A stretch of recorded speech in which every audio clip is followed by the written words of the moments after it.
This channel does not promote any violent, harmful, or illegal activities. All content provided by this channel is meant for an educational purpose only. জানেন তো এই বাংলার কাছে এখন দুটো শব্দ খুব পরিচিত, থ্রেড কালচার। রাজ্যের সব মেডিকেল কলেজেই কি এই একই অবস্থা? এবার থ্রেড কালচারের অভিযোগ এলো কোচবিহারের এমজেএন মেডিকেল কলেজ থেকে, যার জেরে হস্টেলে নিজের ঘরে গলায় দড়ি দিয়ে আত্মঘাতী প্রথম বর্ষের এক ছাত্রী। ঘটনা 2023 সালের জুন মাসে। মাসকট স্পিন কন্ট্রোল ল্যাবের পরীক্ষায় এটি প্রমাণিত। কেয়াসেট আলোপেক্স পেন্টা অ্যাক্টিভ নতুন চুল গজাতে সাহায্য করে, চুল পড়া বন্ধ করে। Keya Seth Alopex penta active 10 hair fall প্রবলেমের একমাত্র সলিউশন। পূর্ব বর্ধমানের ইছলাবাদ থেকে কোচবিহার এমজেএন এ পড়তে গিয়েছিলেন ওই ছাত্রী। পরিবারের অভিযোগ, হস্টেলে ইন্ট্রো দেওয়ার নাম করে চলতো র্যাগিং। ময়নাতদন্তের পর দেহ দাহ করতে গিয়েও সিনিয়ররা ঘিরে রেখেছিল বলে দাবি করছেন পরিবার। পুলিশের ভূমিকা নিয়েও তাদের অনেক প্রশ্ন রয়েছে। আর এই ঘটনার দিন সিনিয়র এক পড়ুয়ার সঙ্গে ঝামেলার কথাও বলেছেন ছাত্রীর পরিবার। সে টিএনসিপি নেতা এবং বিরূপাক্ষ বিশ্বাস ঘনিষ্ঠ বলেও অভিযোগ পরিবারের। শুনবো কি বলছেন তারা। ও একটা ডিপ্রেশনে চলে যাচ্ছিল আস্তে আস্তে। পড়াশোনা, কলেজে পড়াশোনা এক পরিবেশটা একদম খারাপ। ও অনেকবার আমাকে বলেছে, বাবা এই কলেজটা ভালো না, ওদের হোস্টেলে পড়াশোনা হচ্ছে না। ওটা ওদের ওই ইন্ট্রো, এই ইন্ট্রোটা না ও খুব খারাপ ভাবে নিয়েছিল, কিন্তু পড়াশোনা করতে পারছিল না, ওইখানে বসিয়ে রাখছে। তাহলে থ্রেড কালচারটা একটা বড় কারণ বলতে পারেন। হ্যাঁ, থ্রেড কালচার বলতে ইন্ট্রো, তারপরে ওই যে টুকলি, বললাম না কলেজ কর্তৃপক্ষের অনেক গাফিলতি আছে, অনেক গাফিলতি আছে। তখন আমি বললাম ঠিক আছে, আমি প্রিন্সিপালের সঙ্গে কথা বলবো। হ্যাঁ, কিন্তু ঠিক আছে, মেডিকেল কলেজে আবার টুকলি করবে কি, মেডিকেল স্টুডেন্ট আবার টুকলি করে পাস করবে কি? হ্যাঁ, তখন আমাকে বললো, না বাবা তুমি এটা বলো না, এটা বললে হয়তো আমার উপরে তখন একটা মানে চলে আসবে, ওরা একটা অন্যরকম স্টেপ নেবে। হ্যাঁ, আমার দ্বিতীয় প্রশ্ন, বারবার ধরে ওই 3টি মেয়েকে এরা গার্ড দিয়ে রাখলো। ওই 3টি মেয়ের ইন্ট্রোগেশন আমি চাইছিলাম যে ইন্ট্রোগেশন করা হোক। যে বান্ধবীটিকে ও লাস্ট মেসেজ করেছে যে সরি ফর মাই বিহেভিয়ার। আমরা একটাই জিনিস চাইছি কি জানেন তো, ওই 3টে মেয়ের আর ওই কুন্তল বলে ছেলেটা, ওদের যেন আপনারা শাস্তি দেন, আর কিছু নয়। ওরা কিন্তু কলেজ কর্তৃপক্ষ তো করেছেই, কিন্তু ওদের আমরা শাস্তি চাই। ওই 3টে মেয়ের আর ওই আপনার ও আমাকে বলেছে, বাবাকে বলেনি, আমাকে বলেছে, মা ওরা যেন তো একদম ভালো নয়। হ্যাঁ, আমাকে খালি এই বলে ওই বলে। আমি ছাড়, ওদের ছেড়ে দে, অন্য বন্ধু তো কত আছে, কর। কিছুতে বললো কি করবো বলো, এইসব বলতো, আমাকে অনেকবার বলেছে।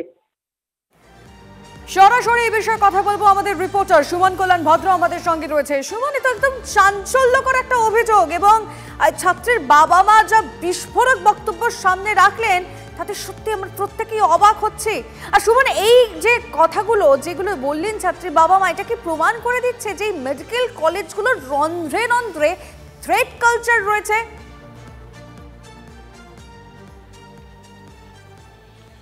একেবারে দেখো, এই আরজিকর কাণ্ড সামনে আসার পর থেকেই কিন্তু বিভিন্ন যে রাজ্যের মেডিকেল কলেজগুলো রয়েছে তাতে যে ঘটনাগুলো বিগত দিনে ঘটেছে সেগুলো কিন্তু একে একে উঠে আসছে।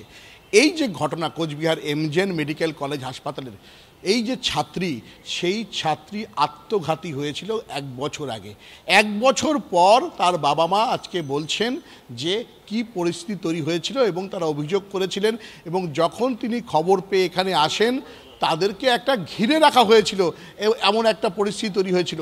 এবং যখন তাকে দাহ করা হয় সেই সময় সাংবাদিকরা সেখানে উপস্থিত থেকেছিলেন, তার সাথে কথা বলতে গিয়েছিলেন।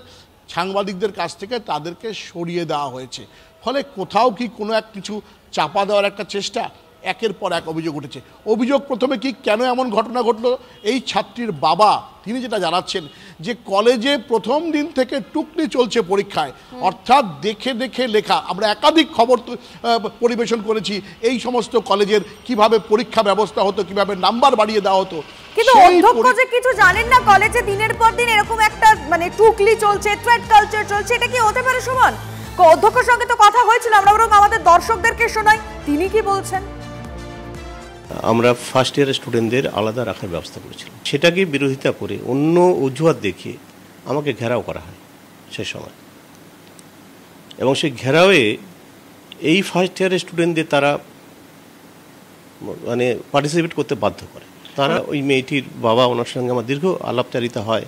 উনিও বলেছিলেন যে স্যার আপনার বিরুদ্ধে কিন্তু আমার মেয়েকে নিয়ে স্লোগান শাউট করেছিল এবং ও আমাদের গিয়ে জানিয়েছিল, কষ্ট পেয়েছিল। মাঝে আবার শুনলাম যে ইন্ট্রো নামক একটা বিষয়, যে সিনিয়ররা ডেকে পাঠিয়ে তাদেরকে অনেকক্ষণ জিজ্ঞাসাবাদ করা, এসবও শুনেছি। এগুলো সব কিন্তু পরে শোনা। তাহলে আপনি তো একবার আমাকে জানাতে পারতেন।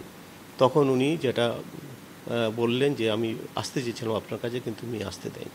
কোথাও একটা চাপ ছিল যে কারণে বাবাকে জানালেও বাবা যখন আপনার কাছে দেখা করতে আসে তাকে আসতে বাধা দেয় সেই মেয়ে। মোস্ট লাইকলি হয়তো একটা পরোক্ষ চাপ ছিল। ট্রেড কালচারের জন্যই আত্মঘাতী তাঁদের মেয়ে। কোচবিহারের NJN মেডিকেলের মৃত ছাত্রীর পরিবারের কথায় সেটা স্পষ্ট হয়ে গেল। আচ্ছা, আরজি করে তিলোত্তমার মা বাবাও তো একই দাবি করেছিলেন, তারাও তো বলেছিলেন যে দুর্নীতি বলি তাদের মেয়ে। আচ্ছা, রাজ্যের স্বাস্থ্যক্ষেত্রে এই অনিয়মের ছবিটাই কি নিয়ম? কবে এই ছবিটা বদলাবে? কি বলেছিলেন তিলোত্তমার মা এবং বাবা, শোনাই একবার আপনাদের। সেই তো উনি তো দুর্নীতি মামলায়, আর আমার মেয়ে তো দুর্নীতির বলি হয়েছে। আশা করছি যে দুইজন মিলে দুর্নীতি এবং খুন ধর্ষণের যে মামলার যে বিচার মানে তদন্ত চালাচ্ছে CBI, তার একটা সাকসেস খুব শিগগিরই পাবে, এটাই আশা রাখছি।